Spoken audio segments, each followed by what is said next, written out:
Bonjour à tous, je vais vous présenter une conférence que j'ai donnée au CER de Mende, c'est-à-dire au Centre d'études et de recherche Benjamin Bardy la semaine dernière, mercredi dernier, à Mende.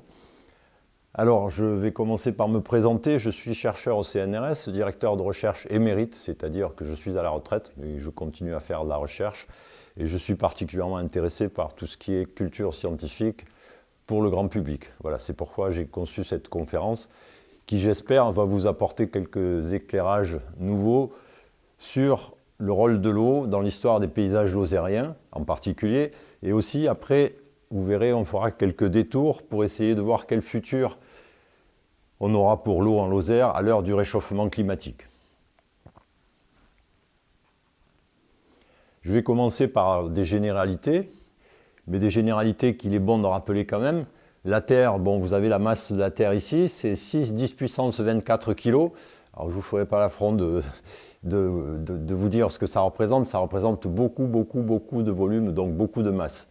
Alors il faut savoir que la Terre entière, qui est une sphère, contient moins de 1 millième d'eau en masse. D'accord? C'est pas beaucoup par rapport à tout ce qu'on va voir après. Alors l'océan représente 10 puissance 21 kg. Ici, pour rigoler, je vous ai mis avec tous les zéros ce que ça représente en tonnes, parce qu'il faut savoir qu'une tonne, c'est 1 mètre cube d'eau, c'est 10 puissance 3 kg. Voilà. Donc dans l'océan, vous avez 10 puissance 21 kg.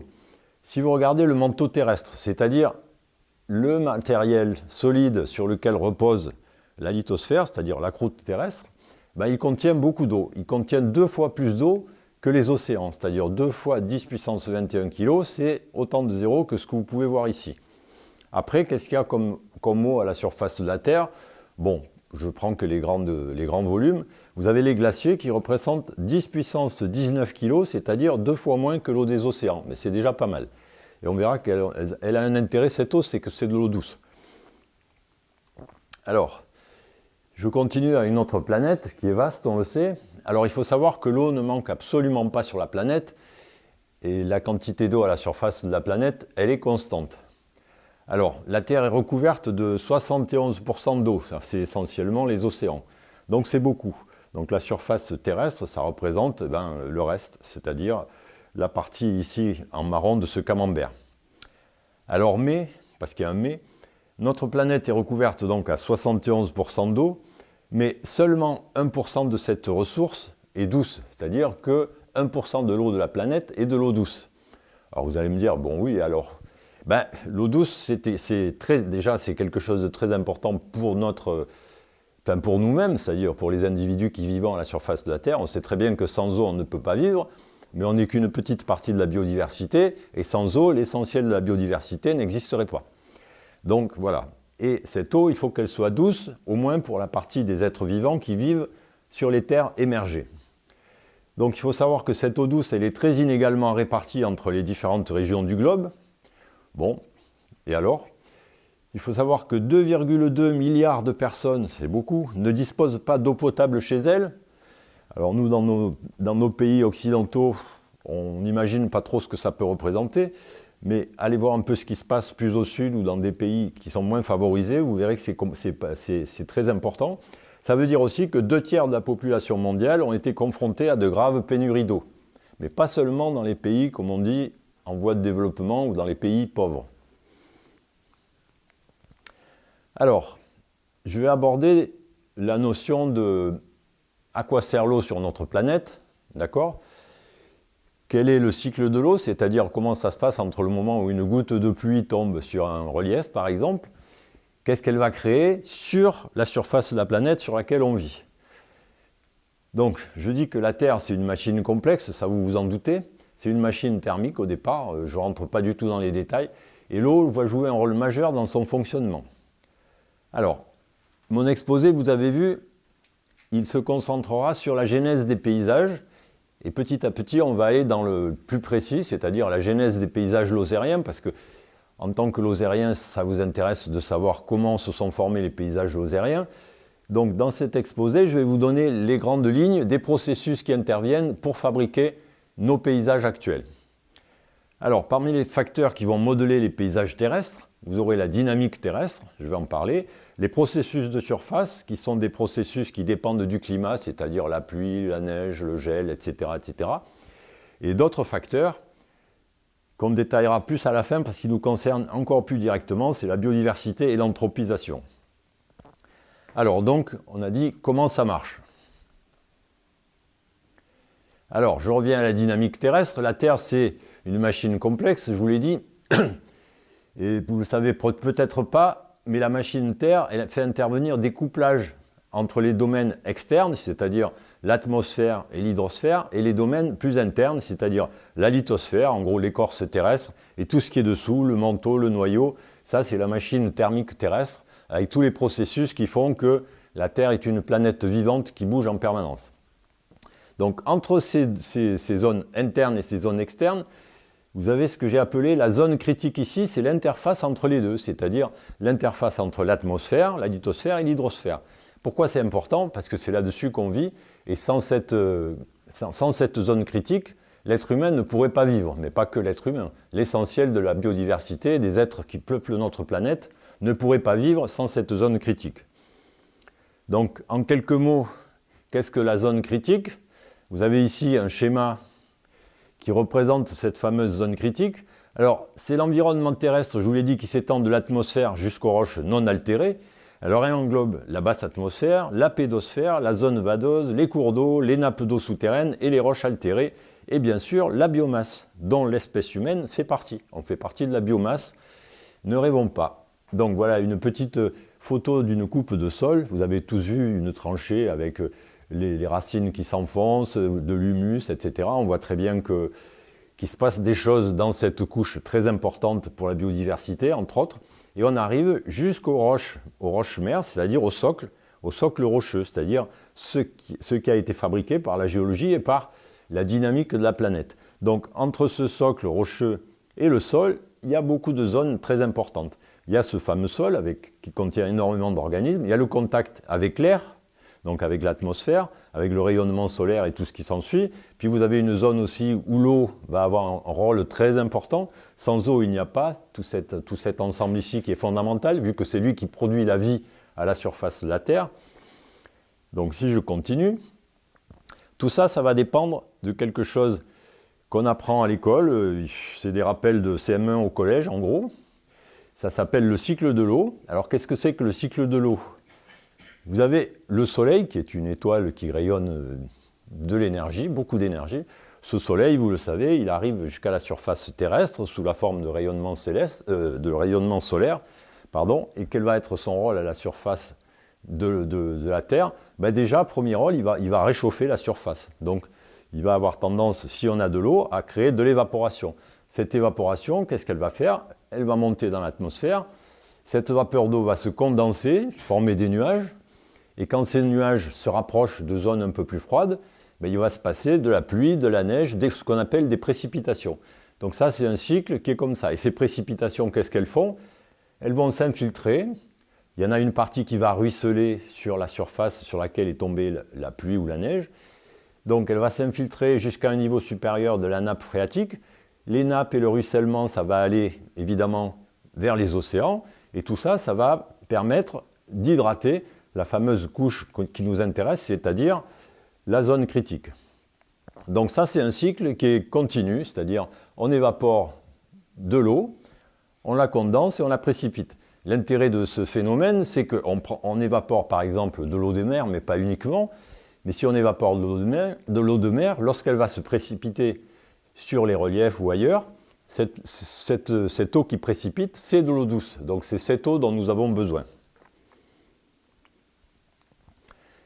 Alors, encore un schéma qui représente le cycle de l'eau tel qu'on le connaît à la surface du globe. Et là, je vous ai mis dessus les différentes sciences qui permettent de globalement étudier ce fameux cycle de l'eau. Alors, sans être pessimiste, regardez l'écologie, la microbiologie, la pédologie, la géophysique, la biogéochimie, l'hydrogéologie, la géologie, l'hydrologie, l'hydrométéorologie, la géomorphologie et la climatologie. Vous allez me dire, mais c'est de la folie, parce que chacune de ces disciplines, c'est une discipline scientifique à part entière. Donc, ça veut dire aussi qu'à l'heure actuelle, si on veut étudier le cycle de l'eau, Ça nécessite des études multidisciplinaires, c'est-à-dire avec des spécialistes de un peu toutes ces disciplines. Il faut que chacun de ces spécialistes ait quand même une vision globale suffisamment large pour pouvoir intégrer les approches maîtrisées par les spécialistes. Donc l'approche scientifique, elle est multidisciplinaire, vous venez de le voir, et aussi elle est multi-échelle, c'est-à-dire il faut étudier les choses à différentes échelles d'espace, c'est-à-dire de distance, et aussi des échelles de temps. Alors, là, je vous ai résumé quelques définitions pour ces fameuses approches. La géologie, c'est une science qui étudie la structure et l'évolution de la Terre, donc ça touche vraiment au fonctionnement de la planète profond. La morphologie ou géomorphologie, c'est le domaine qui étudie les caractéristiques, la configuration et l'évolution des formes de terrain et des roches de la surface terrestre. Et l'hydrologie, c'est la science qui s'intéresse à tous les aspects du cycle de l'eau. Donc vous voyez déjà, moi je vais utiliser ces trois spécificités de la science pour vous parler de l'impact de l'eau sur les paysages lozériens. Alors ça peut vous paraître compliqué, mais vous allez voir, il y a une logique et chacun de ces processus vous permettra de mieux comprendre comment se passent les choses à différentes échelles. Alors, en ce qui concerne la dynamique terrestre et la fabrication du relief. Alors, vous allez voir que les reliefs jouent un rôle fondamental, leur nature aussi, sur le cycle de l'eau. Un petit rappel rapide, à savoir, la vie sur Terre, telle qu'on la connaît, a débuté au Phanérozoïque, c'est-à-dire il y a 540 millions d'années. Je reviens à la Lozère. Alors, en Lozère, on a la chance d'avoir cette longue histoire enregistrée quasiment en continu, et on continue dans l'histoire géologique de la Lozère, c'est-à-dire à partir de l'étude des roches et tout ça, on peut reconstituer cette histoire. Je vous ferai un bref résumé de tout ça. Autre chose importante, sans eau, la vie sur Terre, la biodiversité ne serait pas ce qu'elle est actuellement. Et l'espèce humaine, il ne faut pas oublier que c'est un avatar de la biodiversité. Donc nous ne serions pas là s'il n'y avait pas cette eau magique. Alors, encore pour prendre un peu de recul, sur cette figure, vous avez l'âge des différents terrains de la Lozère, ici. Donc vous voyez, depuis l'actuel, 0 million d'années, jusqu'à l'ère primaire, moins 600 millions d'années. Donc je vous ai dit, tous ces terrains, vous les trouvez en Lozère, donc ils représentent 600 millions d'années d'évolution de la Terre et de son histoire géologique. Alors après, quand on regarde ce schéma, c'est la chronologie de l'évolution du vivant. Vous voyez, depuis, on va dire, tout cet épisode-là, si vous le reportez sur l'histoire de la Terre, vous voyez ici 4 500 millions d'années, c'est l'âge de la Terre. Si vous le reportez ici, ça représente finalement un petit morceau de l'histoire de la Terre, c'est-à-dire juste 5 ou 600 millions d'années. On a la chance de les avoir représentés en Lozère, mais globalement, vous allez voir l'importance que ça peut avoir. Et si vous regardez ce petit trait ridicule ici, ça, c'est la durée, c'est Homo sapiens et son apparition sur la Terre. C'est-à-dire, à l'échelle géologique, Homo sapiens, c'est-à-dire notre espèce, eh ben, c'est bien peu de choses. C'est bien peu de choses. Ça représente ici le petit trait rouge et ici le petit trait noir, qui est à peine visible, j'imagine, sur l'écran. Alors, revenons à la base. La base, c'est la géologie. La géologie, c'est ce qui crée, en gros, la structure de l'écorce terrestre. Donc, pourquoi on a de la chance en Lozère? Parce qu'on se trouve dans cette espèce de rond jaune ici. Alors vous voyez cette magnifique carte, vous reconnaissez le sud de la France, en gros, la vallée du Rhône, le golfe du Lion, le Languedoc, plus loin là-bas vers les Alpes ici, les Pyrénées ici. Donc qu'est-ce qu'on remarque? On est dans un endroit où il y a beaucoup de couleurs, d'accord? Ça c'est bon signe, plus il y a de couleurs, ça veut dire plus qu'on a une variété de roches importante représentée à la surface. Qu'est-ce qu'on remarque aussi sur cette carte? On a mis la géologie, c'est-à-dire les différentes couleurs qui représentent les âges des roches et aussi leur nature, mais on a mis aussi la morphologie, c'est-à-dire le relief. Vous voyez peut-être que, suivant l'endroit, le relief n'est pas le même. Là, ici, vous avez un relief très particulier. C'est le gros volcan du Cantal, le plus gros stratovolcan d'Europe, avec une morphologie, on dirait un tas de sable sur lequel on a fait pipi, pour rester sommaire. Ici, vous voyez que la forme de ces reliefs, elle est très différente suivant l'endroit qu'on regarde. Si on regarde tout ce qui est en bleu ici, c'est les calcaires des Grands Causses, ou ce qui est en rouge ici, ça c'est le mont Lozère, ça c'est la Margeride, et ce qui est en vert ici, ça sera par exemple les Cévennes. Vous voyez que déjà à cette échelle, on voit qu'il y a des contrastes importants. Donc, la morphologie actuelle, donc la forme des reliefs actuels, va dépendre de l'histoire géologique de l'endroit où on se trouve. Donc très rapidement, je vais vous montrer l'histoire géologique de la Lozère et l'impact que ça a sur les paysages actuels.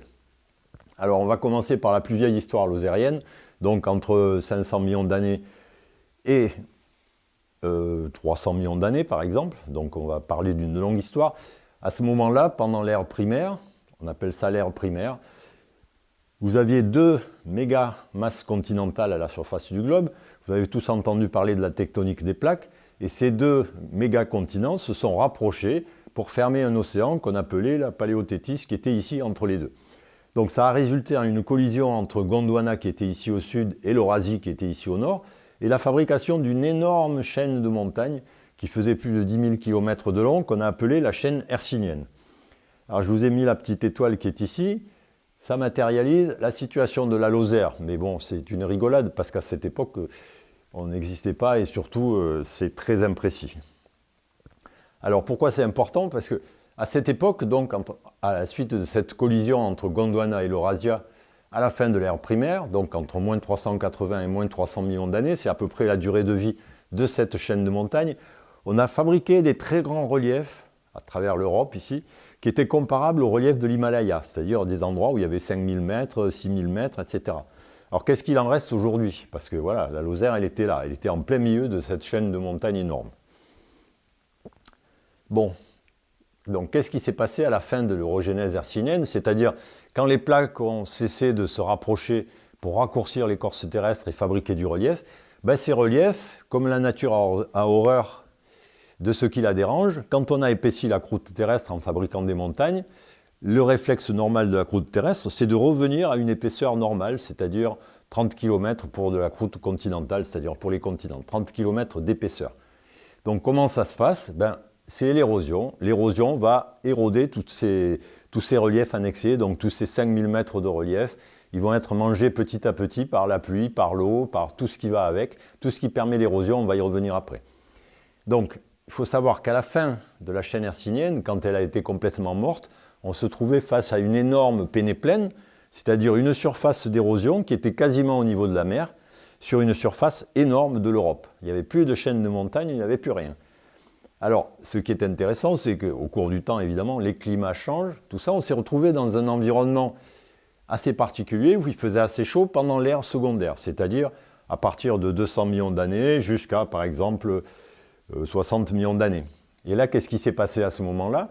On a eu une invasion marine très importante, c'est-à-dire on appelle ça une transgression, c'est-à-dire sur ces surfaces proches du niveau de la mer, le niveau de la mer étant monté un petit peu parce qu'il faisait très chaud, la mer a envahi tous ces terrains, donc on a eu une énorme plateforme marine constituée de carbonate, de roches calcaires.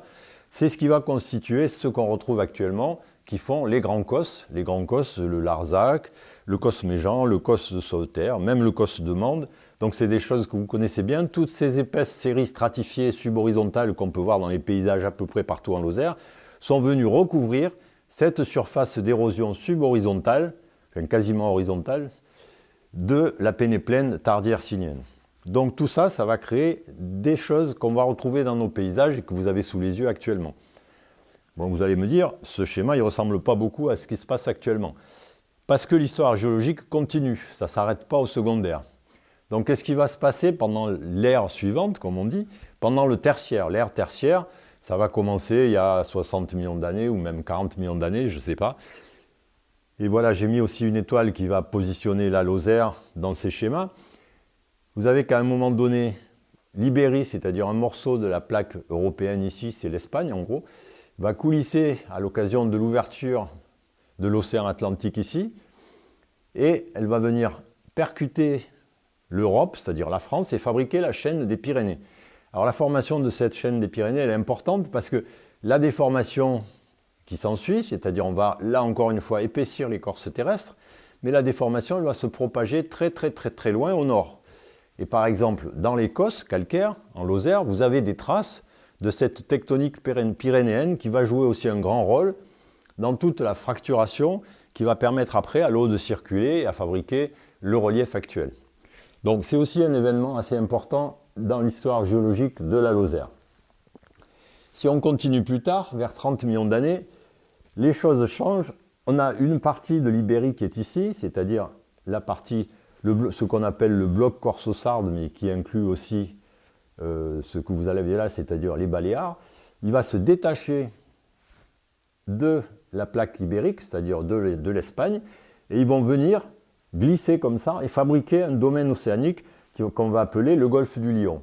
Et associé à cette rotation, on a une vaste période d'extension, c'est-à-dire d'étirement de la croûte terrestre, qui va créer des grands bassins sédimentaires, des grandes zones où la croûte est amincie, qui vont traverser toute l'Europe, c'est-à-dire ça va créer le grand rift est-européen, c'est ici. Tous ces schémas que vous voyez là, ce sont des bassins. Alors vous avez la Limagne, le bassin de la Bresse, etc., le fossé rhénan, tout ça, c'est des choses qui ont entre 30 et 20 millions d'années. D'accord? Donc ça aussi, ça va caractériser une partie de la morphologie des paysages lozériens. On trouve ce genre de structure aussi en Lozère, on en parlera après. Vous voyez cette étoile, on serait là. Après, il se passe encore des choses importantes, on les verra plus en détail parce que c'est des choses fondamentales pour les paysages actuels de la Lozère. Donc, à la fin du tertiaire et du quaternaire, c'est-à-dire entre 20 et 0 millions d'années, c'est là que vraiment sont se former les paysages qu'on a sous les yeux, c'est-à-dire les paysages qui font que la Lozère est un très beau pays, très touristique.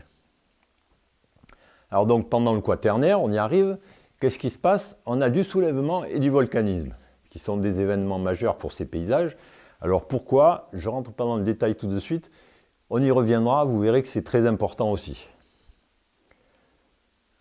Alors, quel est le rôle, en gros, de cette diversité géologique sur les paysages? Vous voyez, j'ai un peu zoomé sur la partie qui nous intéresse, c'est-à-dire les Grands Causses, le mont Lozère, la Margeride, les Cévennes, ici.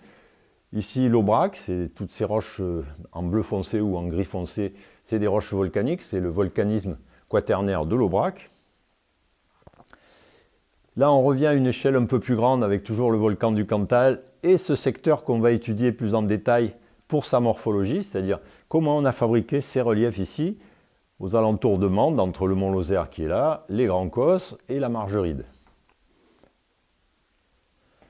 Alors, c'est là qu'on revient au rôle de l'eau, parce que l'eau, c'est le fil conducteur. Et vous allez voir que ce fil conducteur, il est important, puisque sans eau, il n'y aurait pas non plus de morphologie.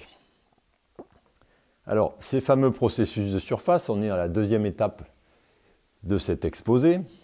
Alors, les processus de surface qui dépendent du climat, ça va être l'érosion et le réseau hydrographique, qui participe évidemment à l'érosion. On va voir comment. Alors, une observation, les grands fleuves prennent leur source dans les montagnes. Vous voyez sur cette carte où on a du relief, si vous regardez la carte hydrographique ici, avec tous les grands fleuves, leurs chevelus, ici vous avez la Loire, alors vous avez la Garonne, vous avez le Rhône. Comme par hasard, les sources de ces grands fleuves, elles se trouvent dans des montagnes, soit dans les Alpes, soit dans les Pyrénées, soit dans le Massif central, en gros. Alors pourquoi? Alors, pourquoi? Revenons à nos mécanismes, on va comprendre pourquoi. Alors ces fameux couplages à l'interface, c'est-à-dire entre enveloppe interne et externe, c'est-à-dire la zone critique, comment ça marche? Alors, vous avez ici un bloc diagramme qui représente l'écorce terrestre avec ici une zone où se fabrique une chaîne de montagnes. Donc vous avez la dynamique interne, c'est-à-dire la tectonique, tout ce qui va déformer l'écorce terrestre. Qu'est-ce qu'elle va faire? Elle va créer des reliefs en épaississant l'écorce terrestre. D'accord? Vous avez à côté de ça tous les processus de surface, c'est-à-dire le climat, donc avec l'évaporation de l'océan, ce que je vous ai montré, le cycle de l'eau, les reliefs. Il va se mettre à pleuvoir sur ces reliefs, donc on va commencer à amener de l'eau sur ces reliefs. Bon, suivant la situation, on aura plus ou moins d'eau, peu importe. Et cette eau, elle va alimenter ce qu'on appelle la zone critique. Alors qu'est-ce qui se passe ici? Cette eau, qu'est-ce qu'elle a aussi? Quel est son rôle aussi? Elle va altérer les roches qui sont à la surface. Et l'altération va permettre leur dégradation et après leur transport. Le transport, il se fait comment? Par les fleuves, les ruisseaux, les rivières. Et évidemment, l'eau, son but, c'est de retourner à son niveau de base, c'est-à-dire au niveau de la mer, de retourner à la mer, comme je vous l'ai dit tout à l'heure. Donc en fait, ça peut aller très vite. Il y a des pays où l'eau, la pluie, elle tombe, elle ruisselle, et puis hop, elle se retrouve à la mer très très rapidement. Alors, je vais vous parler des 3 processus majeurs. Donc l'altération, c'est le premier processus important. Donc il pleut sur des roches. Vous avez vu qu'il y a différents types de roches. On va parler de la Lozère. Donc il y a des roches sédimentaires. Généralement, ce sont des calcaires, des carbonates. Donc des roches riches en carbonate de calcium. Et ça, ces roches, elles sont solubles dans l'eau. C'est-à-dire, bon, il faut beaucoup de temps pour les dissoudre, mais l'eau chargée d'acide carbonique, c'est-à-dire du gaz carbonique, vont arriver à dissoudre une partie de ces roches sédimentaires, donc à les fractionner. Et tout ça, ça va permettre l'érosion. Donc une partie de ces roches vont disparaître par érosion. Et après, on va les transporter par les rivières, par les ruisseaux d'abord, puis par les rivières, puis par les fleuves. Et puis après, elles vont se retrouver encore une fois dans l'océan. En Lozère, vous avez aussi des roches magmatiques ou volcaniques. Bon, par exemple, vous connaissez les basaltes de l'Aubrac. Vous avez aussi des roches métamorphiques, ça serait par exemple les schistes des Cévennes. Vous avez aussi des roches magmatiques ou plutoniques, ce sont les granites, le mont Lozère, la Margeride. Donc toutes ces roches, elles n'ont pas la même réaction quand il pleut dessus. Leurs processus d'altération ne sont pas les mêmes, donc les vitesses d'érosion ne vont pas être les mêmes, la façon dont elles vont s'éroder ne sera pas la même. Je vous ai dit, les carbonates, par exemple, ils vont se dissoudre, donc une partie des carbonates dissous vont être transportés par l'eau sous forme dissoute. Si vous prenez par exemple les granites, l'altération va désagréger ces granites qui sont des roches composées de différents minéraux. Certains de ces minéraux, comme les feldspaths, vont se dissoudre, ils vont libérer des quartz, des micas, et on va se retrouver avec ce qu'on appelle un sable, une arène granitique, comme ce qu'on mettait dans les arènes du temps des Romains.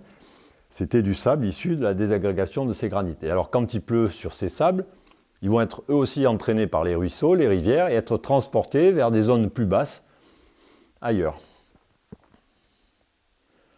Alors, donc je vous ai dit l'altération chimique, c'est la désagrégation en particules minérales de différentes tailles.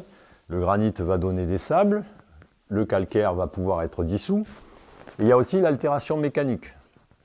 Donc je vous ai dit que les déformations de l'écorce terrestre, ce qu'on a appelé la tectonique, d'abord la tectonique des plaques, puis après à différentes échelles, la façon dont les roches vont être déformées ou fracturées. Donc cette tectonique va affecter les roches en les fracturant. Ça va créer des failles, des fissures, des joints, tout ce qui permet de fractionner la roche en plus ou moins grosses cellules, plus ou moins gros éléments. Et après, bon, on sait qu'il y a des variations de température, qu'elles soient quotidiennes ou saisonnières. Ces variations de température, par l'effet de dilatation et de contraction, ou alors par l'effet du gel et du dégel, ces variations qui sont liées au climat, elles vont participer à la fragmentation des roches en surface. Donc plus vous fracturez les roches en surface, plus ça va être facile après pour l'eau, c'est-à-dire pour les précipitations, pour les rivières et tout, de transporter ces éléments. Plus ils sont petits, plus ils sont faciles à transporter, et vous pouvez les transporter très loin, vers des zones de bassin. Donc le devenir d'un relief, c'est d'être érodé, d'être mangé par les processus de surface, c'est-à-dire l'altération, l'érosion et le transport. Alors, on revient sur l'érosion et le transport. On va former donc, je vous l'ai dit, un réseau hydrographique, donc toujours l'eau au centre du problème. Pour qu'il y ait érosion, il faut de l'eau, on est bien d'accord, on l'a vu, mais il faut aussi des reliefs et de la pente. Alors pourquoi ? Imaginez, vous êtes par exemple dans votre jardin, une surface bien plane, vous arrosez, vous arrosez, vous arrosez. Si la terre est imperméable, qu'est-ce qui va se passer ? Vous allez faire une belle flaque d'eau, il ne se passera rien, d'accord ? Si vous avez un beau tas de sable au milieu de votre jardin que vous avez fait livrer par, je ne sais pas quel transporteur, peu importe, vous arrosez votre tas de sable, qu'est-ce qui se passe ? L'eau que vous faites ruisseler sur le tas de sable, elle va entraîner votre sable, elle va petit à petit manger ce tas de sable. Donc, pour qu'il y ait érosion, il faut de l'eau, des reliefs et de la pente. Alors, plus la pente est forte, plus le potentiel d'érosion est grand. Pourquoi, vous allez me dire ? Parce que le moteur de cette érosion, c'est la gravité terrestre, c'est-à-dire la force de gravité, c'est-à-dire que la Terre a une masse importante, donc il y a une attraction terrestre. Vous connaissez Newton et ses découvertes, la bombe de Newton, c'est pareil. Bon, mais chaque grain décroché du substratum va avoir tendance à descendre s'il y a une pente. Et il va descendre vers où ? Vers le bas, évidemment, et il va avoir tendance à rejoindre le premier petit ruisseau, parce qu'entraîné par l'eau de ruissellement de surface, il va arriver dans le ruisseau, puis après le ruisseau dans la rivière dans le fleuve, et le fleuve dans la mer ou dans l'océan. Donc, alors, je reviens au rôle de l'eau dans le transport de matière qui passe par les fleuves. Là, on est vraiment dans les zones de transport importants. Vous avez ici un inventaire un peu des grands fleuves à la surface du globe et les mesures qui sont faites au débouché de ces grands fleuves pour savoir ce qu'ils transportent comme matière. C'est-à-dire, il y a la charge solide, c'est-à-dire tout ce qui est particules visibles, y compris, ça peut être des blocs de 20 mètres de diamètre. Dans certains cas, certains fleuves peuvent transporter des quantités énormes et des blocs énormes de matière, de roches en gros. Mais ça peut être aussi des petits grains de sable à peine visibles à l'œil nu. Et alors en plus de ça, vous avez tout ce qui est transporté sous forme de charge dissoute, c'est-à-dire tous les éléments qui auront été dissous par l'eau. Comme je vous ai dit, le calcaire est soluble dans l'eau, donc vous allez transporter du carbonate de calcium sous forme dissoute dans ces mêmes rivières, et vous voyez que le volume n'est pas négligeable. Donc l'ensemble de ce truc, ça veut dire que toute cette matière, elle est transportée par les fleuves jusqu'à l'océan.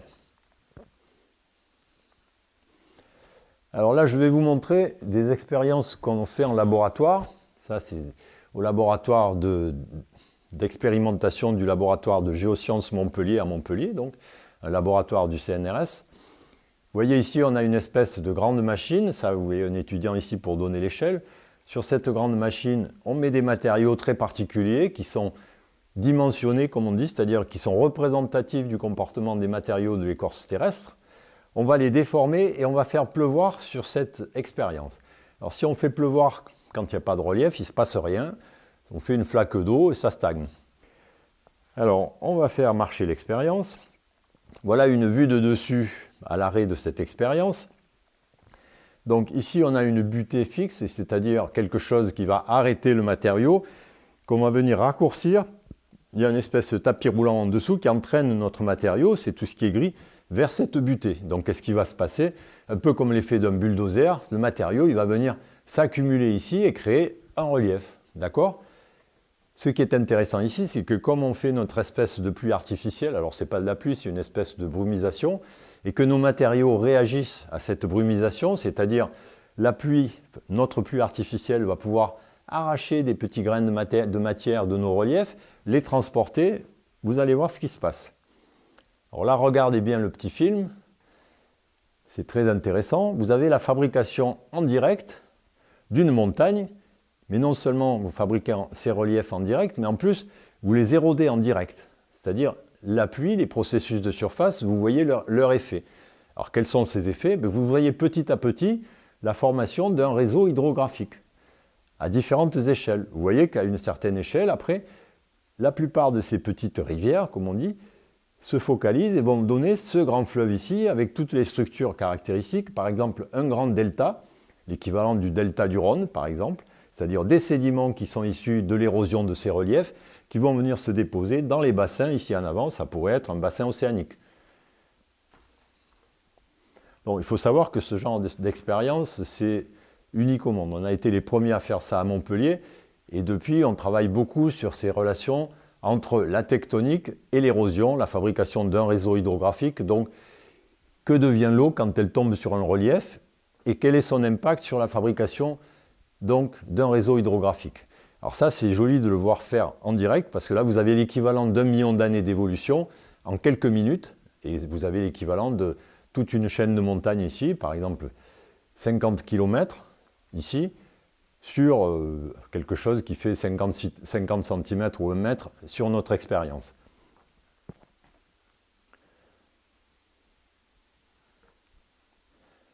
Voilà, je vous laisse regarder jusqu'à la fin. Voilà, là c'est une image qui vous montre le relief d'une expérience à la fin de son évolution. C'est une vue oblique, vous voyez, il y a un éclairage particulier qui met en valeur ce relief. Avec, vous voyez le réseau hydrographique. Alors, suivant le relief, vous voyez que le réseau hydrographique, ça peut être des petites rivières ici qui vont se concentrer sur des rivières un peu plus grosses, qui vont venir alimenter le gros système fluviatile qui est ici, avec tous ces cônes de déjection, c'est-à-dire tous ces grands deltas sédimentaires qui vont venir au niveau zéro, c'est-à-dire au niveau de base.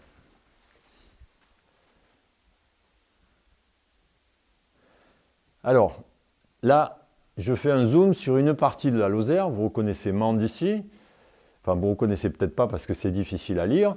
Vous voyez aussi Florac, le Cosméjean, le Cos de Sauveterre, la Margeride et les Cévennes. Et aussi l'Aubrac et ses basaltes. Bon, je ne rentrerai pas dans le détail. Qu'est-ce qui saute aux yeux? Alors ça, c'est ce qu'on appelle un modèle numérique de terrain. C'est-à-dire, c'est la topographie numérique. C'est-à-dire, c'est un fichier de chiffres qui nous donne l'altitude précise en chaque point.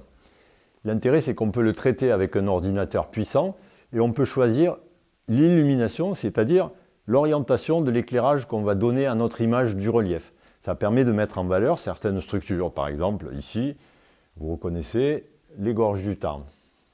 Et ici, les gorges de la Jonte. Alors, qu'est-ce que j'ai rajouté sur cette figure? J'ai rajouté la nature des roches qui sont en dessous. Les granites, ici, la Margeride. Les granites, ici, le Mont-Lozère. Les schistes, ici, les Cévennes. Ici, les calcaires. Je vous ai dit les roches carbonatées des Grands Cosses. Qu'est-ce qui saute aux yeux? Eh bien, ce qui saute aux yeux, c'est que le relief, la morphologie, les paysages des Cévennes ne ressemblent absolument pas aux paysages de granit du Mont-Lozère ou de la Margeride ou aux paysages des grands plateaux calcaires. Ça saute aux yeux. Voilà une autre vue qui vous donne aussi les altitudes relatives, c'est-à-dire quand c'est rouge comme ça, c'est très haut, c'est le Mont-Lozère, plus haut sommet de Lozère ici. Vous avez aussi les Grands Cosses, et vous voyez les zones basses, ben, qu'est-ce que c'est? C'est les zones où les grands canyons, comme les gorges du Tarn, les gorges de la Jonte, amènent l'eau vers les bassins des grands fleuves, comme la Garonne, et ici de ce côté, vers d'autres bassins versants. Et alors, regardez ici aussi, vous voyez tout à fait que le relief des Cévennes, c'est-à-dire l'aspect, la rugosité de surface de ces paysages, est très différent entre les Cévennes, les Cosses, ici, et les massifs granitiques. Alors pour illustrer tout ça, vous avez un paysage de la Margeride, vous voyez, c'est plutôt plat, avec un peu... Ça, c'est le lac de Charpal, tout le monde connaît. Un paysage des Cévennes, caractéristique des paysages de schiste. Vous avez ici des vallées en V avec des serres, ce qu'on appelle les serres cévenoles, ces crêtes très, très aiguës comme ça, avec des pentes à l'équilibre, donc c'est un relief très actif. Et vous avez après le paysage des Cosses, où c'est beaucoup plus monotone et plat, enfin monotone, c'est très beau, mais c'est beaucoup moins accidenté, et on voit que les processus qui ont fabriqué ces paysages n'ont rien à voir avec ceux qui ont fabriqué ce paysage et celui-là. Pourtant, tout s'est fait à la même époque. Donc, je reviens à la nature de mes roches. C'est évident que la nature du substratum, donc l'histoire géologique, va conditionner les formes d'érosion, donc les paysages. Alors sur cette image, c'est aussi à partir du modèle numérique de terrain, c'est-à-dire des altitudes, on a insisté sur les gradients de pente. Donc ça vous met en relief, enfin, ça vous met en valeur plutôt qu'en relief, tout le réseau hydrographique, depuis ces éléments les plus fins, vous voyez, depuis tous les petits ruisseaux qui prennent leur source, par exemple ici dans la Margeride ou ici sur le Mont-Lozère, qui vont alimenter ici le Tarn. Ces petits ruisseaux grossissent, donnent des rivières, donnent des grands canyons, comme les gorges du Tarn. Mais là, vous voyez que le réseau hydrographique, il n'est pas du tout le même.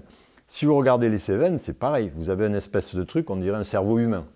Donc, tous ces micro-rivières vont se coalescer pour donner des rivières.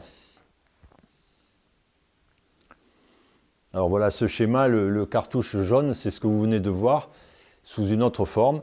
Et là, vous avez le nom des grandes rivières de Lozère. Et alors, ça saute aux yeux. Sur les Cosses, ben, il n'y a pas de rivière, il y a très peu de petits ruisseaux non plus. Alors qu'ici, dans les Cévennes, c'est un chevelu terrible de petits ruisseaux. Pareil sur le Mont-Lozère. Donc, clairement, les reliefs ne sont pas les mêmes partout. Et on a de la chance en Lozère. C'est ce qui fait aussi un de ses attraits touristiques. C'est que l'eau, elle a façonné des reliefs très différents suivant la nature des terrains qui reflètent cette histoire géologique de 600 millions d'années. Alors, je reviens à mes bassins versants des grands fleuves. Voilà le carré qu'on voyait tout à l'heure avec notre modèle de topographie. Alors, qu'est-ce qu'on remarque?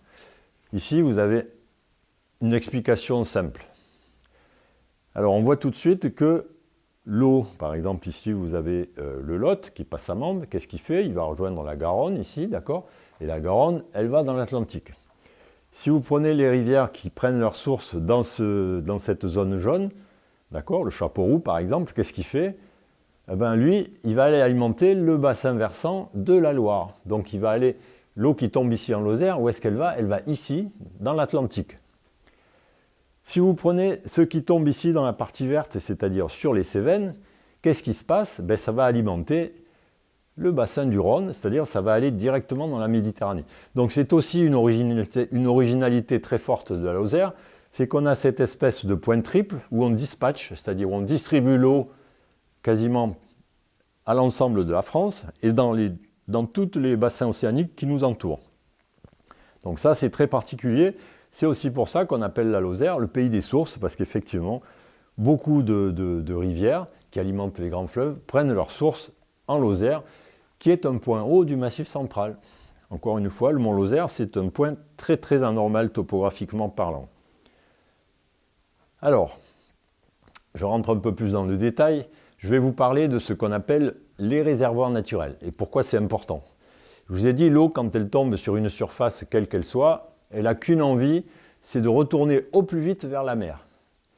Ça ne nous arrange pas parce que nous, on a besoin d'eau pour boire, pour faire marcher l'industrie, pour l'agriculture, enfin pour tout ce qui nous entoure. Vous savez très bien ce qui se passe quand on manque d'eau, c'est la panique. Donc c'est très important de voir comment ça se passe, le stockage de cette eau douce, parce qu'on parle d'eau douce. Donc pour l'instant, c'est la seule qui nous intéresse. On pourrait parler de l'eau de mer, c'est très important aussi, mais on reste focalisé sur la Lozère, qui est le pays des sources. Donc l'eau captive, on appelle ça. Enfin, on n'appelle pas ça l'eau captive, on appelle ça l'eau captive parce qu'on va parler de l'eau qui est stockée dans les réservoirs naturels. Alors je vais vous parler un peu de leur nature, de leurs caractéristiques et de leurs propriétés, ce qu'on appelle des aquifères, donc de ces réservoirs. Alors, il y a des réservoirs poreux, c'est-à-dire que l'eau va s'accumuler et s'écouler dans les interstices de la roche meuble. Ça peut être du sable, des graviers, ou ça peut être aussi des roches consolidées, mais qui ont une porosité importante, des grès par exemple. Alors ça, l'essentiel, ce sont des aquifères alluviaux, c'est-à-dire c'est surtout dans les alluvions des fleuves ou des rivières. Alors s'il y en a peu en Lozère, parce qu'effectivement, en Lozère, comme on est haut en altitude, les rivières, elles ont tendance à pas déposer beaucoup de sédiments. Je vous l'ai dit, comme le principal souci de la rivière, c'est d'aller au plus vite vers l'océan et de transporter ces sédiments vers des endroits où il y aura moins de pente. Comme on est dans des endroits où il y a de la pente, eh ben, tous ces résidus de l'érosion ne restent pas trop longtemps en Lozère. Alors il y a aussi des réservoirs fissurés. Alors je vous ai dit que toutes les roches, qu'elles soient cristallines ou volcaniques, etc., ou même les calcaires s'ils ne sont pas karstifiés, ces roches peu poreuses, eh ben, pour retenir l'eau à l'intérieur, c'est difficile vu qu'il n'y a pas de pores. Donc le seul moyen de les retenir, il faut qu'elles aient été déformées, c'est-à-dire fracturées, qu'il y ait des failles, des fissures, des joints. Donc tout un réseau de fractures dans lesquelles l'eau va pouvoir pénétrer et va pouvoir transiter ou au moins se stocker un certain temps avant de repartir vers la mer, c'est-à-dire plus bas. Donc ça, ces réservoirs-là sont très importants évidemment dans les massifs granitiques et dans leur encaissant de schiste, donc en gros dans les Cévennes et sur la Margeride et aussi sur le mont Lozère. Par contre, ça ne représente pas des volumes très importants puisque, comme je vous le dis, l'eau, elle va être uniquement dans des petites fractures. Donc en volume, ce n'est pas terrible. Et après, vous allez avoir des réservoirs karstiques. C'est très particulier, on va le détailler après. Donc les terrains calcaires, quelquefois la craie, mais enfin bon. Alors souvent, les vides dans ces roches calcaires, ils ont été élargis par la dissolution. Je vous ai dit que les calcaires, ils étaient sensibles à ces phénomènes de dissolution. Donc on enlève de la matière par dissolution. Ils vont être organisés en un réseau de drainage souterrain dont une partie des vides peut atteindre la taille de gouffres et de cavernes. On connaît bien en Lozère, vous connaissez la grotte de Dargilan, l'Avesnes-Armand. Tout ça, c'est des exemples, disons, touristiques de ce qui se passe un peu partout dans les plateaux calcaires de Lozère. Que ce soit le Sauveterre ou le Méjean ou autre. Alors, autre réservoir très important, les sols. On n'en parle pas beaucoup, mais c'est très important parce que ça va piéger une grande partie des eaux de pluie. Alors grâce à la biomasse, parce que la biomasse, elle participe à ce piégeage. Vous savez, la végétation, elle retient l'eau de pluie. Et en plus, elle a un rôle très important puisqu'elle nous nourrit en général. La biomasse, c'est aussi tous les micro-organismes qui sont dans le sol qui permettent donc à la végétation de pousser et aux animaux de vivre aussi. Et en plus de ça, autre effet intéressant, c'est que ça a un effet de puits de carbone. Ça a une capacité à stocker le CO2 présent dans l'atmosphère. C'est bon pour ce qui nous intéresse, puisqu'on sait très bien que le réchauffement climatique actuel, il est dû à l'excès de CO2 qu'on rejette dans l'atmosphère. Donc pour schématiser rapidement, voilà ce que devrait être un réservoir poreux, c'est-à-dire vous avez par exemple ici des sédiments fluviatiles, des restes de rivières, comme j'ai matérialisé ici, mais il n'y en a pas beaucoup. Donc il y a de l'eau qui va rester dedans, ça va ralentir le transit de cette eau vers l'aval, c'est-à-dire vers la mer. D'accord? Donc vous aurez une nappe phréatique, plus ou moins importante, plus ou moins profonde. Après, voilà un schéma qui caractérise par exemple des réservoirs fissurés dans les granites ou dans les schistes, peu importe. Donc toutes ces fractures et ces failles, elles vont drainer l'eau de pluie et elles vont l'accumuler dans les interstices de la roche. Vous voyez l'échelle ici, 50 mètres, 50 mètres. Ça ne représente pas des très gros volumes, mais ce qui est très important, c'est que ça va retarder beaucoup le transit de l'eau depuis la pluie qui est tombée sur un relief, sur la margerie d'ici par exemple, jusqu'à la mer. Donc c'est intéressant pour tout, pour la végétation, pour les sols, pour l'agriculture et pour notre habitation, pour le lac de Charpal aussi. Ça sert de tampon. Et après, les réservoirs karstiques. Alors, vous avez vu la morphologie des cosses, c'est très particulier, c'est relativement plat et uniforme. Donc c'est des carbonates, vous avez des zones de dissolution, c'est-à-dire des trous qui se forment à la surface. L'eau, elle passe très très vite, elle percole à travers ces roches calcaires, à travers les fissures qu'elle agrandit et tout. Vous avez des effondrements, puis vous avez fabrication d'un réseau souterrain de rivières. Donc c'est aussi une façon de stocker un peu, mais très très très peu longtemps, l'eau de pluie qui tombe sur les cosses. Donc cette eau, elle, au lieu de faire des ruisseaux, des rivières à la surface, elle les fait en profondeur. Alors vous voyez qu'il y a un réseau en noyer ici, c'est-à-dire au-dessous du niveau de la nappe phréatique, et vous avez des réseaux fossiles aussi qui ont été abandonnés au fur et à mesure, puisque la rivière qui est ici, admettons que c'est les gorges du Tarn, au fur et à mesure qu'elle creuse, c'est-à-dire elle s'enfonce, je vous ai dit son but c'est de rejoindre la mer, donc de rejoindre le niveau de base le plus bas possible, le plus vite possible.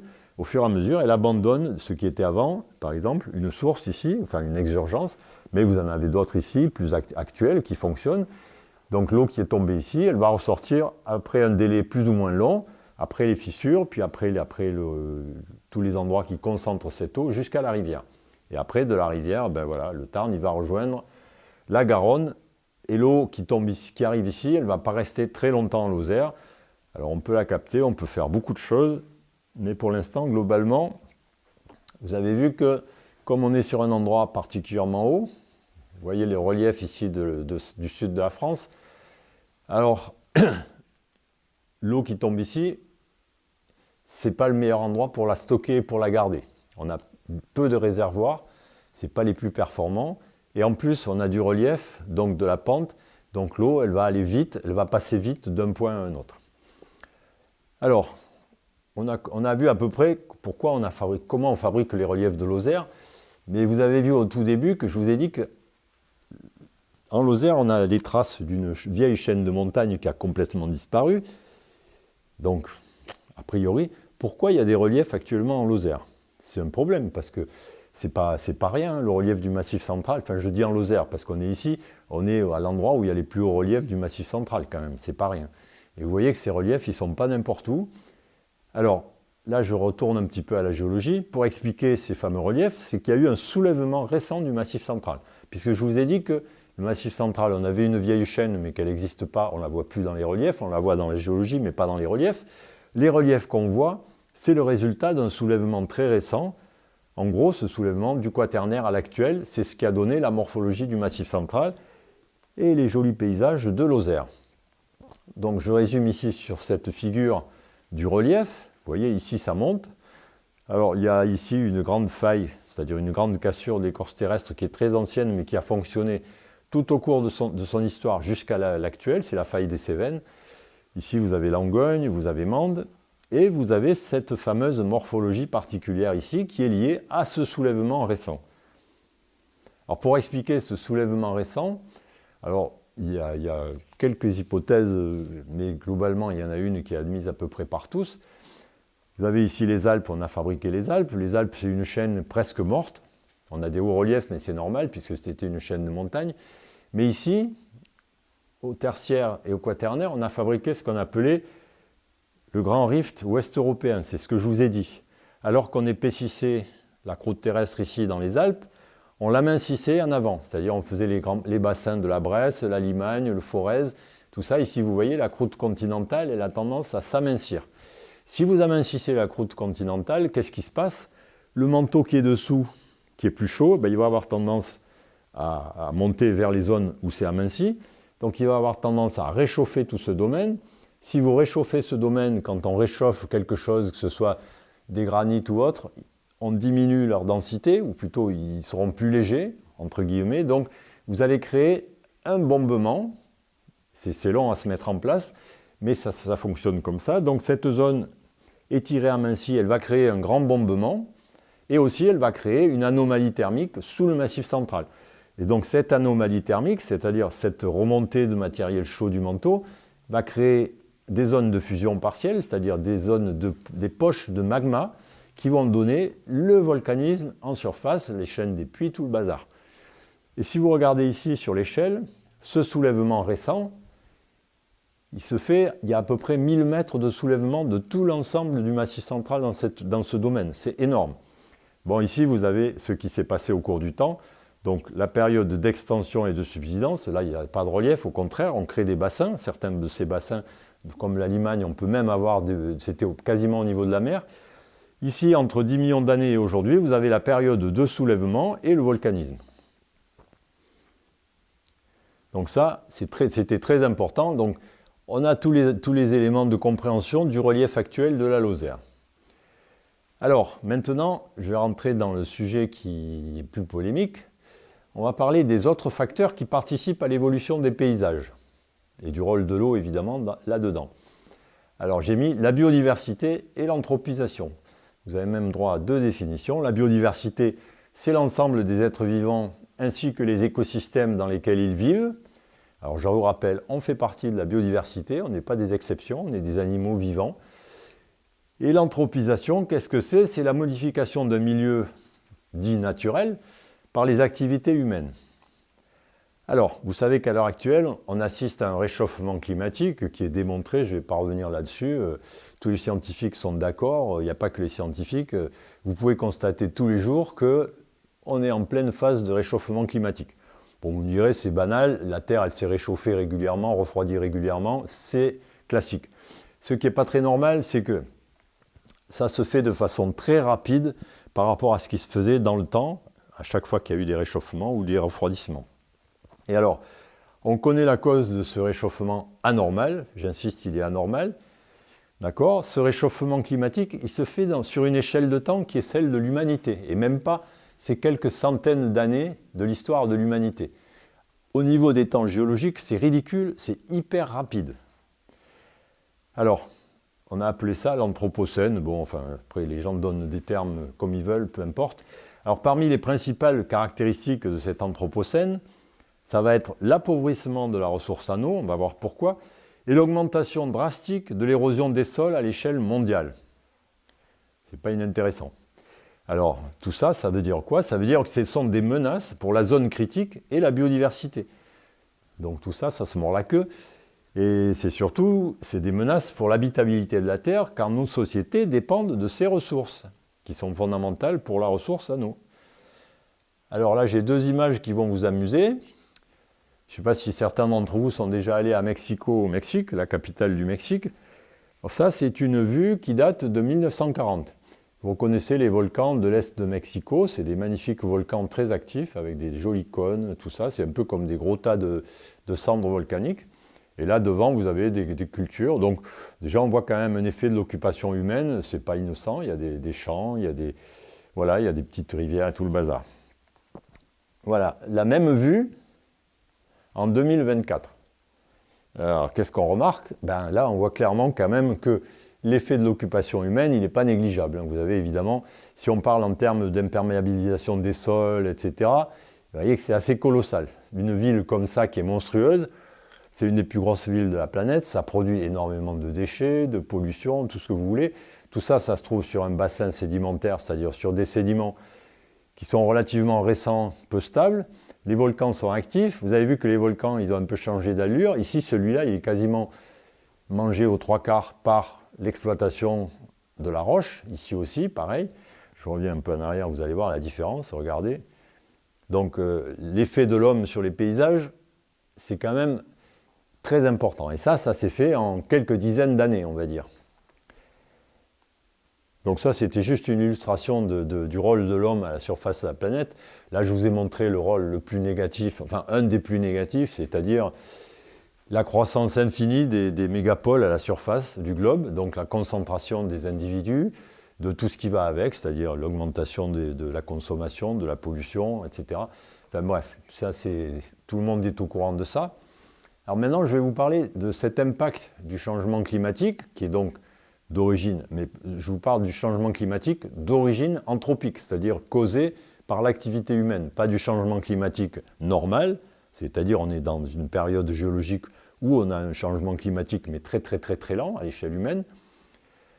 Alors voilà, parmi les scénarios sur l'évolution du climat à l'horizon 2100, ça a été publié celui-là en 2013-2014. Alors les scientifiques du GIEC, vous savez tous ce que c'est que le GIEC, c'est le groupe international d'études sur le climat, en gros. Alors les scientifiques ont retenu le plus tranché qui évalue la hausse des températures moyennes à plus 4 degrés. Ça, c'est à l'horizon 2100. Donc vous allez me dire, ouf, on a le temps, d'ici là, on aura trouvé des solutions. D'accord, ok. Qu'est-ce que ça veut dire en France? Parce que ça, c'est à l'échelle globale, à l'échelle mondiale. Les moyennes dont je vous parle, c'est calculé à différentes échelles. Donc ça veut dire plus 4,5 degrés à plus 5 degrés en été en France, par rapport à la période de référence qui est 76-2005. Bon, d'accord. 5 degrés de plus, ça fait beaucoup en moyenne, c'est énorme. Alors, est-ce qu'on va vers un nouveau cycle de l'eau? Eh bien, malheureusement, oui, puisque tout ça, c'est très important, je vous l'ai dit, dans le cycle de l'eau, vu que ça va conditionner les précipitations, tout ce qui va avec, tout ce qui va permettre de retenir l'eau, c'est-à-dire la biodiversité, la végétation, etc., etc. Donc, on va vers des sécheresses et des pluies extrêmes. Donc ça va représenter les deux faces du changement climatique en France. Donc ça veut dire augmentation des précipitations là où il y en a déjà suffisamment, voire déjà un excès. Ça veut dire qu'il y a des zones qui vont être régulièrement inondées plus qu'avant. Et aussi une baisse, c'est-à-dire une diminution là où il y en avait déjà peu ou trop peu. Donc les zones qui étaient déjà sèches, elles vont être encore plus sèches. Pensez à la Catalogne, à tous ces coins-là. C'est déjà dramatique. À Barcelone, ils ont installé une usine de dessalement de l'eau de mer qui consomme énormément d'énergie, qui transforme la Méditerranée en une bassine surchauffée avec des gros problèmes pour la biodiversité océanique. J'en parlerai pas, ça fait partie des conséquences de nos actions inconsidérées. Alors tout ça, ça vient du fait que les mécanismes de circulation atmosphérique de l'air chaud chargé d'humidité, eh bien, le réchauffement de ces océans, il a un impact direct sur tout ça, donc il perturbe le climat de façon très rapide. Et c'est un cercle vicieux, plus on perturbe ce climat, plus on perturbe la circulation océanique, et plus on réchauffe les océans, etc., etc. Ce sont des phénomènes d'enchaînement qui agissent sur le climat. Alors, voilà une modélisation de l'évolution des précipitations dans le monde à l'horizon 2070-2100. La précision, on s'en fiche un petit peu parce que ce sont des modèles, mais c'est des modèles basés sur les données qu'on a actuellement qui sont de plus en plus nombreuses et de plus en plus fiables. Qu'est-ce qu'on remarque? Tout ce qui est bleu, ça veut dire plus de précipitations, ça veut dire il pleut plus. Tout ce qui est orange, ça veut dire moins de précipitations, ça veut dire moins d'eau. Bon, ben, vous allez me dire, ben, globalement, quand on regarde, c'est pas si mal, il y a beaucoup de bleu, tout va bien. Si on regarde un peu plus en détail, il y a des choses qui commencent à être un peu embêtantes. Si vous regardez tout le pourtour méditerranéen, aïe aïe aïe, on est dans le moins, et dans le moins qui peut aller assez loin. C'est-à-dire, ça c'est des pourcentages, hein. D'accord? Ok. Si vous regardez les États-Unis, eh ben, toute la partie ouest des États-Unis sont mal barrées. Ici, qu'est-ce que c'est? C'est le Brésil. Donc toutes les forêts de l'Amazonie et autres vont souffrir de sécheresse, sachant que c'est un des poumons de la planète, c'est-à-dire une des zones qui permet d'absorber une grande partie du carbone émis par nos activités, mais aussi du carbone naturel. c'est pas terrible. Bon, le sud de l'Afrique aussi, l'Australie, aïe aïe aïe, ils ont déjà des gros problèmes de sécheresse, d'inondation, d'incendie, tout ce qui va avec. Donc ça va pas dans le bon sens. Vous allez me dire, encore une fois, c'est l'horizon 2070-2100, et nous on est en France ici, c'est petit la France, on voit rien. D'accord. On va grossir un peu la caricature. Alors ça, c'est la France à l'horizon 2050, avec les températures maximum de la journée la plus chaude de l'année selon les niveaux de réchauffement. Ah, ici, on est à plus 2,7 degrés, ici à plus 4 degrés, c'est-à-dire en 2100, ici en 2050. Regardons simplement la partie en haut, à 2050. Je vous ai placé la Lozère, ici, Mende, la petite étoile. Et ben bon, on pourrait dire, on a de la chance parce qu'on reste dans des zones un peu claires. Et si on regarde un peu plus précisément, ici, vous avez les températures en degrés Celsius. Ça commence à être moins cool. Il y a beaucoup d'endroits où on est entre 38 et 40, pas à Mende, heureusement, pas en Lozère, encore heureusement, mais dans tous ces coins-là, ça va très mal. Ici, on frise les 42 degrés. Attention, de température maximale de la journée. Bon, vous allez me dire, bon, ben on peut survivre avec des bonnes climatisations et tout ça. Si vous ajoutez à ça le problème de l'eau, ça commence à devenir un peu plus compliqué. Mais bon, on a de la chance, on est en Lozère, on n'est pas les plus impactés, puisqu'on est quand même à une certaine altitude, donc on se dit, mais tant qu'on a de l'eau et qu'on peut arriver à se calfeutrer, on va supporter ça. D'accord. Alors, là maintenant, je vous parle donc de la France et du futur de l'eau en 2050. Là, vous avez l'évolution du débit moyen des cours d'eau en été et en hiver. Alors, qu'est-ce qu'on remarque? Ça, c'est 0% d'augmentation ou de la diminution. Tout ce qui est orange ou rouge, ici, c'est la diminution. Ben, malheureusement, en été, on est dans une zone, à peu près partout en France, où on aura une diminution très importante du débit moyen des cours d'eau. Il y a des endroits où ça va jusqu'à 60%. C'est pas rien, hein, les cours d'eau, même dans les Alpes. Et en Lozère, on est entre 40 et 20%, c'est beaucoup aussi. Alors, en hiver, par contre, bon, mais il y a des endroits où il va pleuvoir très fort, et des endroits où il va pleuvoir normalement, donc tout va bien. Maintenant, vous avez l'évolution du nombre de jours de sol sec. Alors, là, c'est entre plus 25 et plus 50 jours, et ici, entre moins 10 et 0 jours, c'est-à-dire que c'est humide. Bon, ce qui caractérise cette carte, c'est que on est partout dans le rouge ou dans l'orange ou dans le pâle. C'est-à-dire, on est toujours au-dessus du nombre de jours de sol sec que ce qui caractérise l'état actuel. Donc, on aura en moyenne entre 10 et 25 jours de plus de sol sec dans toutes les régions. Bon, pourquoi pas, hein. 25 jours de plus de sol sec, ça peut dire pas mal de récoltes qui vont être impactées. Il va falloir capter dans les ressources. Bon, les hausses de température, depuis, on dépasse déjà 1,7 degré depuis 1900, c'est déjà beaucoup, et ça pourra encore augmenter de 1 degré à 1,5 degré d'ici 2050. Alors, ça va faire une tendance à la diminution des précipitations en été, qui s'ajoute à l'accroissement de l'évaporation sous l'effet du réchauffement, donc encore moins d'eau. Le manteau neigeux sera moins important, on le constate tous les jours, que ce soit au Mont-Lozère ou dans les Alpes ou ailleurs, c'est-à-dire la neige, elle fond très vite, ce n'est plus un réservoir, c'est-à-dire avant même le printemps, il reste quasiment plus de neige sur les reliefs, c'est autant d'eau qui ne pourra pas être redistribuée au cours de l'année vers les zones où il faut de l'eau. Donc l'assèchement des sols va s'intensifier. Alors les sécheresses qui sont déjà 2 fois plus fréquentes qu'en 1960 vont se multiplier. L'évaporation va s'intensifier de façon relativement uniforme, de 25% environ autour de 2100. 25% c'est énorme, mais c'est en 2100. On a encore un peu de temps pour réagir. Alors, là j'en reviens aux choses, disons, à la réaction. On a vu des choses très importantes. On a vu que l'eau c'était une ressource vitale, que c'est une ressource locale et qui n'est pas illimitée. Parce que l'eau, elle se déplace facilement quand elle tombe d'un endroit et qu'elle va dans une rivière ou dans un océan, parce qu'il y a un réseau qui est adapté. Quand on regarde notre capacité à la distribuer ou à la stocker, c'est pas si facile. Bon, évidemment, on a concentré énormément d'individus dans des petits domaines, les grandes villes. Il y a des zones où c'est beaucoup moins concentré, donc ça va être beaucoup plus facile de distribuer et de gérer cette eau. mais pas forcément.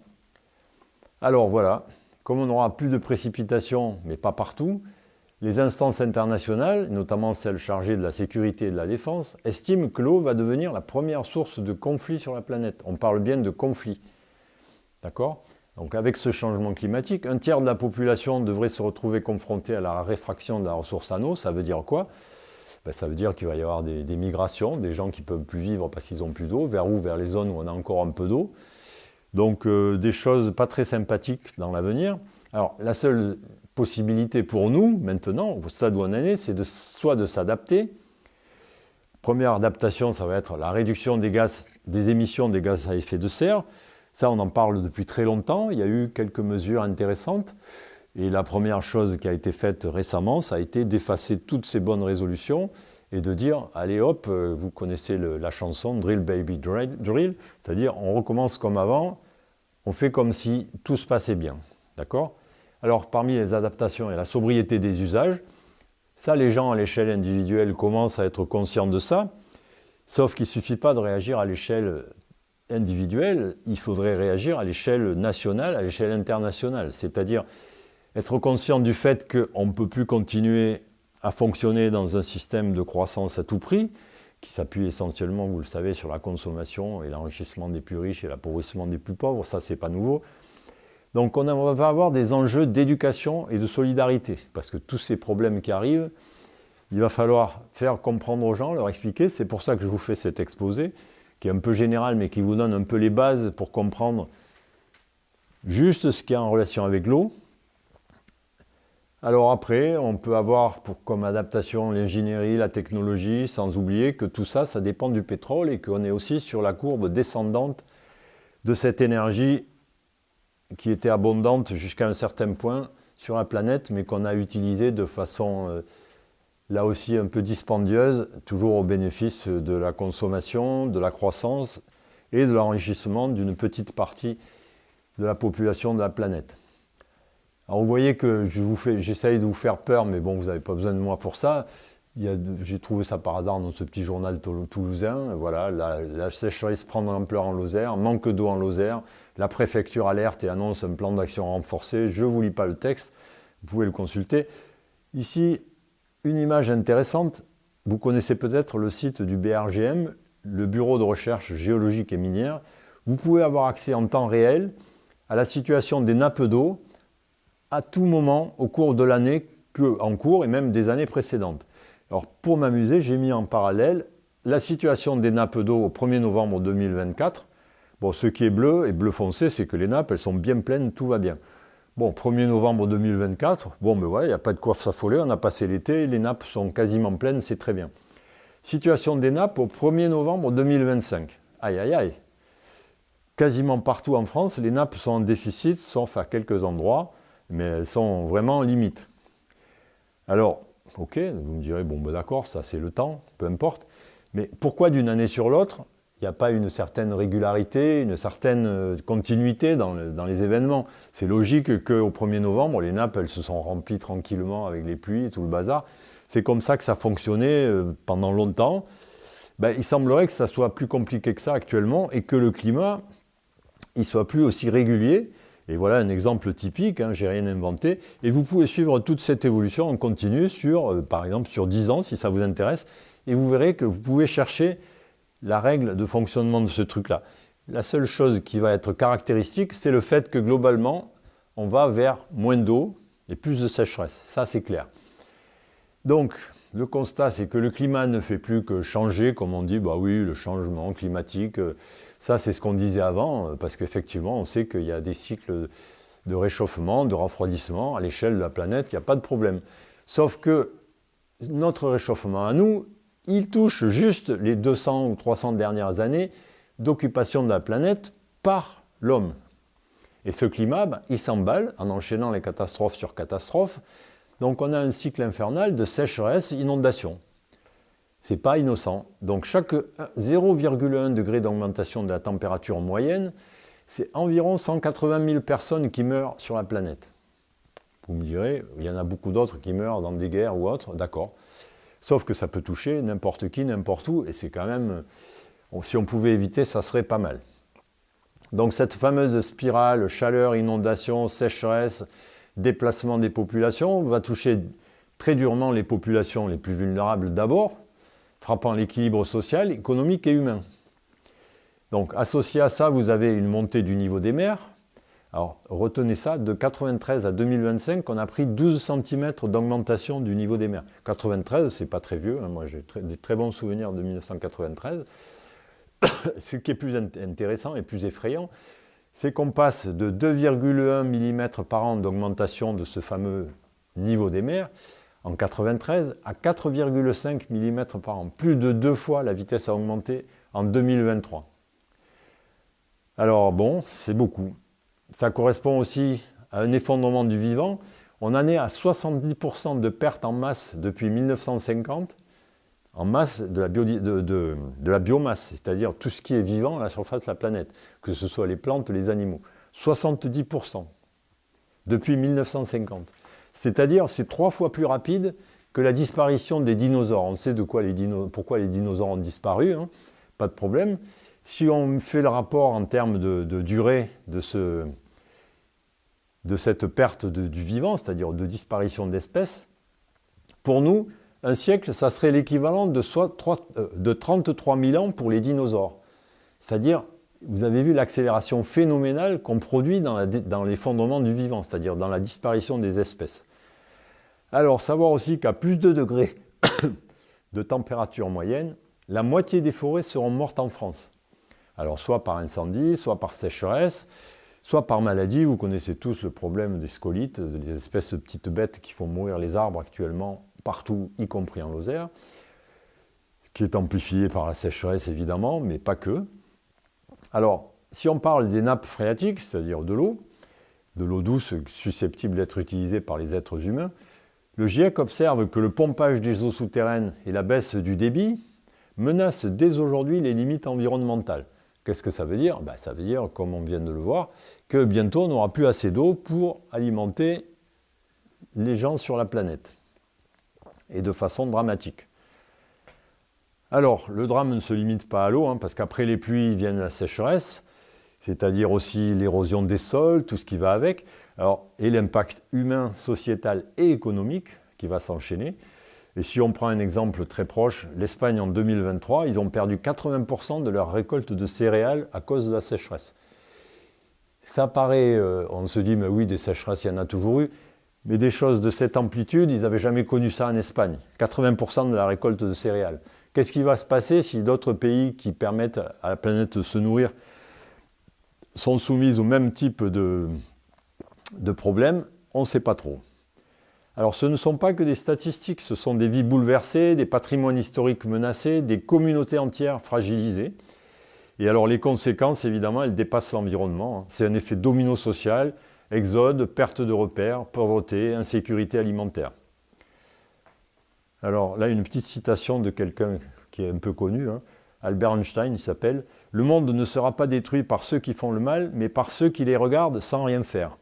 Donc ça veut peut-être dire qu'il est temps de faire quelque chose, hein. Moi j'en suis conscient depuis un moment. Alors je vais vous parler de quelques solutions, hein, parce qu'on connaît maintenant bien les causes, il y a énormément d'études scientifiques ou pas, des mesures, beaucoup de mesures, les rapports du GIEC, le Shift Project, etc.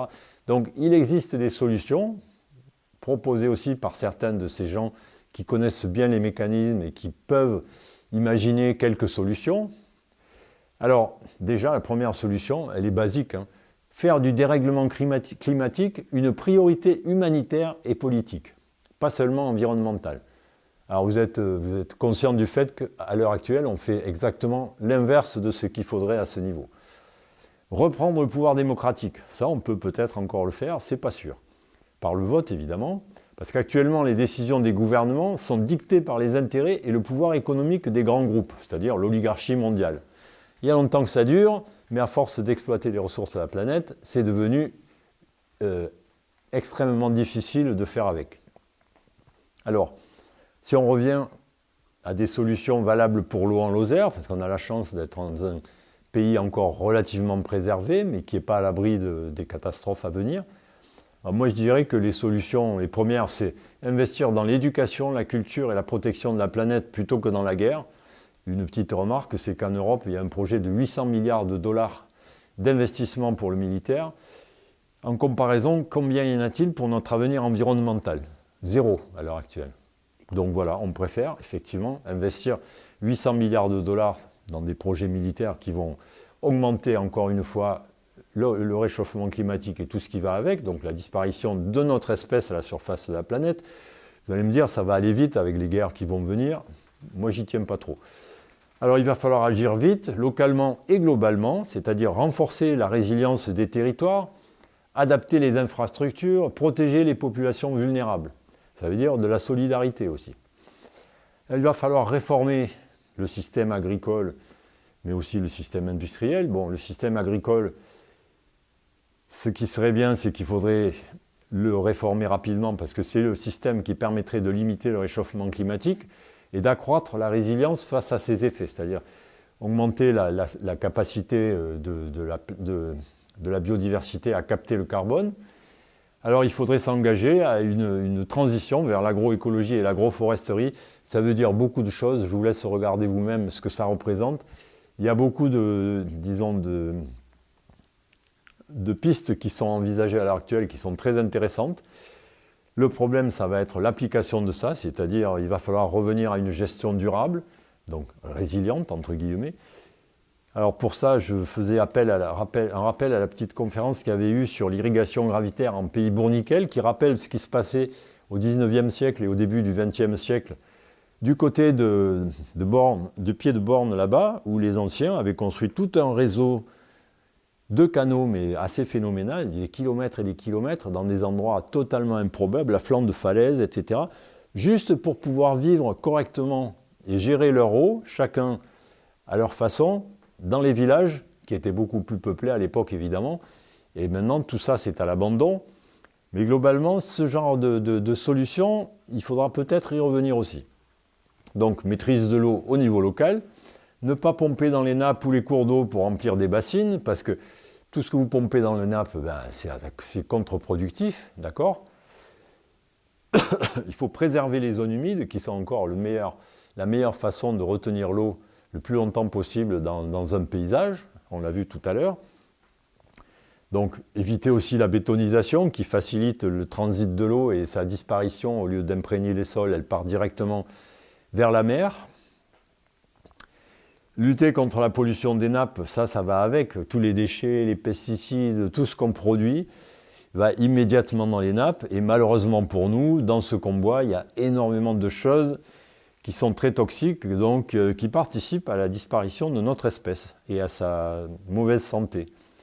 Autre chose, j'ai rajouté ici que ce qui est très important, c'est aussi de s'informer, mais s'informer très sérieusement en évitant les médias complotistes, les réseaux sociaux, toutes les choses qui diffusent des discours qui ne s'appuient pas sur des études quelconques, c'est-à-dire des choses pour lesquelles on a des données qui sont vérifiées par des scientifiques, qui sont publiées dans des revues internationales où il y a vraiment des gens compétents, au moins dans leur domaine, pour valider les données qui sont fournies. Voilà.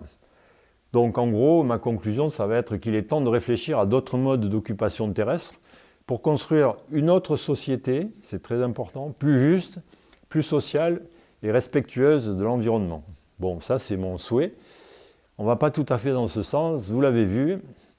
Et alors, donc, ici, une dernière citation de quelqu'un qui est un peu connu aussi, il s'appelle Gandhi, c'est un Indien. Montrer l'exemple n'est pas la meilleure façon de convaincre, c'est la seule. Alors, comme j'aime bien la lecture, je vous ai mis ici pour finir quelques lectures de base qui sont très intéressantes pour comprendre un peu ce qui se passe à l'heure actuellement en relation avec le changement climatique, la biodiversité, c'est-à-dire ce livre par exemple qui vous parle à l'aube de la 6e extinction. Qu'est-ce que c'est la 6e extinction? Vous savez qu'il y a eu beaucoup d'extinctions sur la planète au cours des temps géologiques. Et là, on est en train d'assister à une 6e extinction. Vous me direz, c'est pas grave, il y en a eu beaucoup avant nous, et celle-là, c'est la nôtre. Et il y a beaucoup d'arguments, vous voyez, dans ce livre. Donc, tous ces livres, je vous les recommande. Cela aussi, ça, c'est une vision un peu plus politique de ce qu'on peut faire à l'échelon régional et local, donc pour tous les élus ou les gens qui veulent un peu s'engager au niveau local, c'est très intéressant de lire ce livre. Ça, c'est un roman, et vous verrez que si vous le lisez, c'est assez passionnant.